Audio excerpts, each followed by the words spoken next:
الحمد للہ رب العالمین والصلاة والسلام علی رسولہ النبی الکریم اما بعد قال اللہ تعالی فی القرآن المجید یا ایہا الذین آمنوا اطیعوا اللہ واطیعوا الرسول ولا تبطلوا اعمالکم۔ اللہ رب العالمین سورہ محمد میں ارشاد فرمایا کہ ایمان والو تم اللہ کی اطاعت کرو اور رسول کی اطاعت کرو اور ان کی نافرمانی کر کے اپنے عملوں کو برباد نہ کرو۔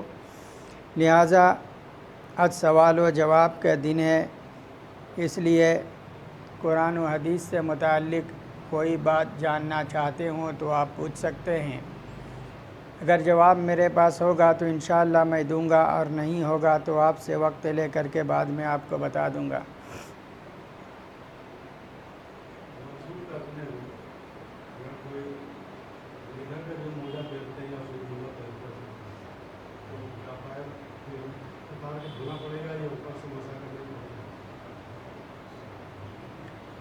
ان کا سوال ہے کہ وضو کرتے وقت جو لیدر کا یعنی چمڑے کا جو موزہ پہنے رہتے ہیں اس کے اوپر ہی مسح کرنا پڑے گا یا پھر اسے اتار کر کے پیر دھونا پڑے گا؟ تو اس کا جواب یہ ہے کہ اوپر ہی اس کا مسح کیا جائے گا، چونکہ اس میں جو ہے حدیث کے جو الفاظ ہے لفظ خف ہے، خف، اور خف کہتے ہیں چمڑے ہی کے موزے کو۔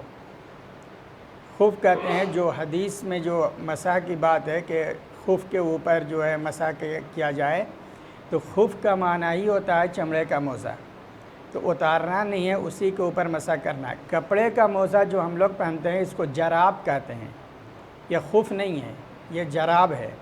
اور لیکن حکم جو ہے خف کا حکم اس کے اوپر لاگو ہوتا ہے کپڑے کا جو ہم لوگ موزہ پہنتے ہیں، چونکہ دونوں کا استعمال ایک ہی ہے، اسی لیے علماء کہتے ہیں کہ خف ہو یا جراب ہو، چمڑے کا ہو یا کپڑے کا ہو، اس کے اوپر مسح کرنا ہے۔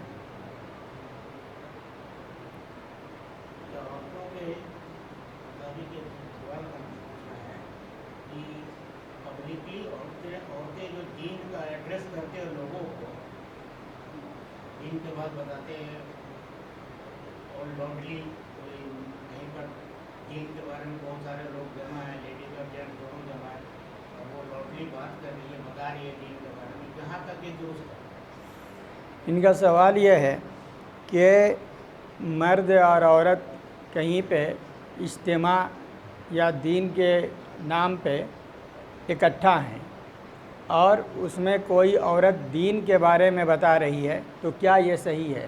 یہی بات ہے، یہ درست نہیں ہے۔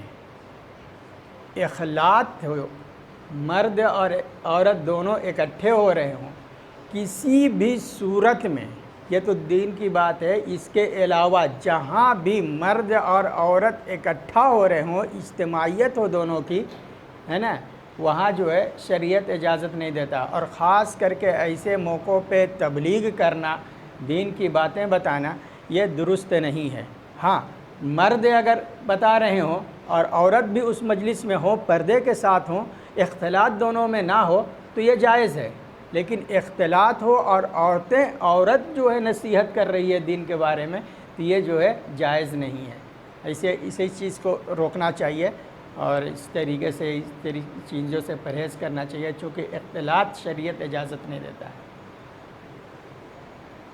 کہاں پہ جگہ آیا ہے کہ دجال کو ایک دیوار کے اس میں پیک کر کے پیچھے کر دیا گیا ہے اور قیامت کے دن وہ پھر نکلے گا، ٹوٹے گا تو آئے گا اور فتنہ فساد کرے گا؟ ٹھیک ہے۔ دیوار دنیا میں ہے کہیں پر؟ ان کا سوال جو ہے یہ دراصل یہ پوچھنا کچھ اور چاہ رہے ہیں، لیکن ان کا یہ سوال یہ ہے کہ دجال کو ایک دیوار کے طرف جو ہے اسے، یعنی ان کے جو جدھر ہے وہاں دیوار کھڑی کر دی گئی ہے اور قرب قیامت میں وہ لوگ نکلیں گے اور تباہی مچائیں گے، یہ بات درست ہے نا، لیکن دجال نہیں ہے، یاجوج ماجوج ہے۔ سورہ کہف میں جو ہے وہ یاجوج ماجوج کا ذکر ہے، ذوالقرنین جب وہاں پہنچے تو ان لوگوں نے ان سے یہ شکایت کی کہ یاجوج ماجوج جو ہے یہ ہماری قوم کی طرف نکل آتے ہیں اور بڑا تباہی مچاتے ہیں اور فتنہ فساد پھیلاتے ہیں، ہمارے لوگوں کو یہاں تک کہ کھا جاتے ہیں، تو اس طریقے سے ہمارے اور ان کے درمیان کوئی بندش لگا دیجئے۔ تو ذوالقرنین نے وہ دیوار قائم کی تھی۔ مفسرین کرام لکھتے ہیں آجر بائی جان جو جگہ ہے وہیں پہ جو ہے یہ دیوار یہ ہے۔ مفسرین کرام یہ لکھتے ہیں اور یہ صحیح ہے کہ قیامت سے پہلے جو ہے اس دیوار ٹوٹ جائے گی اور یاجوج ماجوج پھر آبادی کی طرف نکل پڑیں گے، تو اللہ تعالیٰ جو ہے ان سے بچانے کے لیے ان کو یعنی یاجوج ماجوج کے گدی میں یا ناک کے پاس ایک بیماری بھیجے گا، جس بیماری سے وہ لوگ جو ہے سب کے سب ہلاک ہو جائیں گے۔ یہ بات صحیح ہے اور یہ قیامت کی بڑی نشانیوں میں سے ایک نشانی ہے۔ دجال خروج کا یاجوج ماجوج کا نکلنا یہ قیامت کی 10 بڑی نشانیوں میں سے ایک نشانی ہے کہ ان کا خروج ہونا، یہ صحیح ہے اور اللہ تعالیٰ نے سورہ کہف میں اس کے بارے میں بیان فرمایا ہے۔ فلسطین ہے جی۔ دیکھیے حدیث میں جو نبی صلی اللہ علیہ وسلم نے فرمایا ہے، بخاری شریف کی حدیث ہے، اس حدیث میں یہ ہے جہاں پہ اچھا ان کا سوال ہے کہ کپڑے کو ہولڈ کر کے، فلسطین کا کپڑا ہم پہنے ہوئے ہیں اور نماز کے وقت اس کو فولڈ کرنا، موڑنا، یہ جائز ہے یا نہیں ہے، یا اس سے ویسا ہی فلسطین کا کپڑا جو ہے اسے نیچے تک لٹکا کے پہن کے نماز پڑھنا ہے؟ ان کا یہ سوال ہے۔ تو ان کا جواب یہ ہے، بخاری شریف کی ایک حدیث ہے جس میں نبی صلی اللہ علیہ وسلم نے یہ بتلایا کہ سجدے کے تعلق سے کہ سجدہ جو ہے 7 اعضاء پر کیا جاتا ہے، 7 اعضاء پر۔ ہم گنیں گے تو اسے 8 ہوگا، لیکن نبی صلی اللہ علیہ وسلم نے 7 بتلایا ہے۔ کیا ہے؟ دونوں پیر، دونوں گھٹنے، دونوں ہاتھ، 6 ہو گئے۔ ناک اور پیشانی کو نبی صلی اللہ علیہ وسلم نے 1 بتلایا، ناک اور پیشانی یہ 1، 7 ہے۔ 7 اعضاء پہ سجدہ کرنا ہے۔ اسی کے بعد یہ حدیث ہے، نہ تو بال کو نماز میں سمیٹنا ہے، نہ تو کپڑے کو نماز میں موڑنا سمیٹنا ہے۔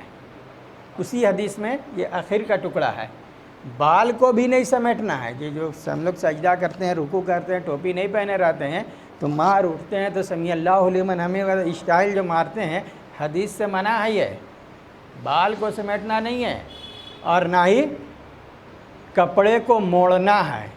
اب موڑنے کا جس طریقے سے فولڈ کرنا ہو گیا، یہ ایک ہے۔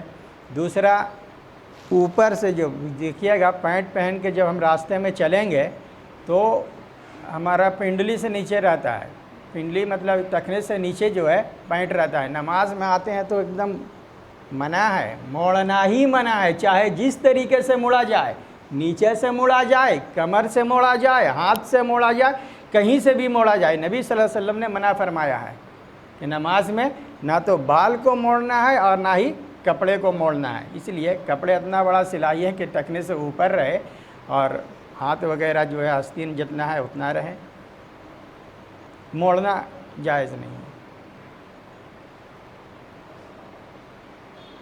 لوگ کہتے ہیں کہ کیوں نہیں کہ اوپر یہ نماز نہیں ہوتی ہے اگر وہ کھلا رہے۔ دیکھیے یہ بات ہے، لوگ کہتے ہیں کہ یہاں پہ یہ بات جب نبی صلی اللہ علیہ وسلم نے صاف طور پہ کہا ہے کہ نہ تو اس کو موڑا جائے، کپڑے کو نہ موڑا جائے، تو نہ موڑنے سے مراد کیا ہے؟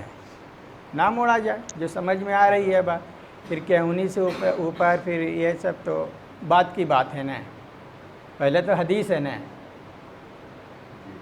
پہلے ہمیں حدیث دیکھنا ہے نبی صلی اللہ علیہ وسلم نے کیا کہا۔ جب وہ نہ ملے تو پھر بعد ہم لوگ آئیں علماء کی طرف کہ وہ کیا کہتے ہیں۔ یہ تو عبداللہ بن باز وغیرہ کا قول ہے کہ ٹخنے سے اوپر نہ اٹھایا جائے، ہے نا۔ دوسری چیز، نماز کے لیے 2 چادر کا ہے ہونا شرط ہے۔ اس زمانے کی بات ہے جس وقت کپڑا سلا وغیرہ نہیں رہتا تھا، 2 چادر، ایک تہبند کے لیے یہاں سے اور دوسرا پورا کاندھا چھپ جائے۔ اسی سے استدلال کیا جاتا ہے کہ ٹوپی ضروری نہیں ہے، نبی صلی اللہ علیہ وسلم نے ٹوپی نہیں کہا، چونکہ سر کاندھے سے نیچے اوپر ہوتا ہے، کاندھا دونوں ڈھکنا اور نیچے کا یہ ڈھکنا، یہ جو ہے مرد کے لیے ضروری ہے۔ تو ظاہر بات ہے کاندھا ڈھکیے گا تو کہاں تک ڈھکے گا؟ صرف اسی کو ڈھکنا تھوڑی نا ہے، پورا چادر سے اگر ڈھکیے گا تو کہاں تک ڈھکے گا؟ آپ گنجی پہن کر جو آتا ہے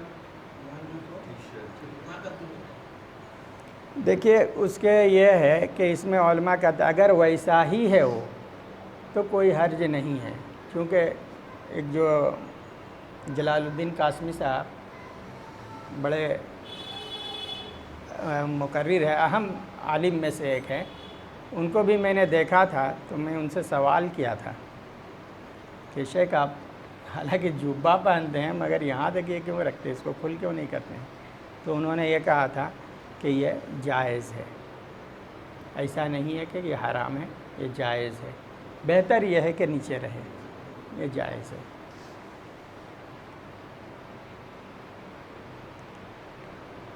چلیے اللہ رب العالمین سے دعا ہے کہ اللہ تعالیٰ ہمیں دین اسلام کی صحیح سمجھ عطا فرمائے، اللہ العالمین ہمیں قرآن و حدیث پہ چلنے کی توفیق عطا فرمائے، آمین۔ وآخر الدعوانا ان الحمد للہ رب العالمین۔